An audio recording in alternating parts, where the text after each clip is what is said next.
Like this still impacting families and communities all across the globe and right here in Omaha. Local organizations talked to our Johan Marin about the war and how it's impacted them.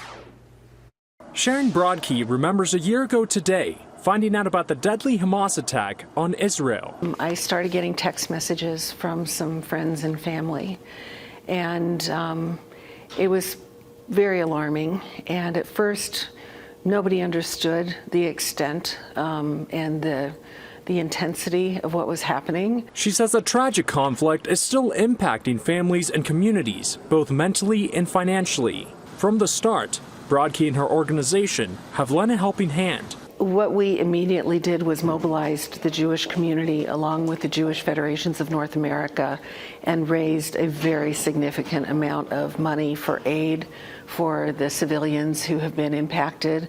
As a way to also honor those impacted, the organization keeps pictures of victims overseas who were lost and who have returned home.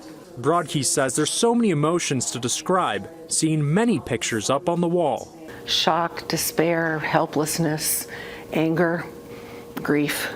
6 News also spoke to the Islamic Center of Omaha, how they're handling the conflict. Leaders say witnessing the conflict is traumatizing for everyone, and in a quote say, "We continue to receive requests for prayers from families who lost their loved ones in this war.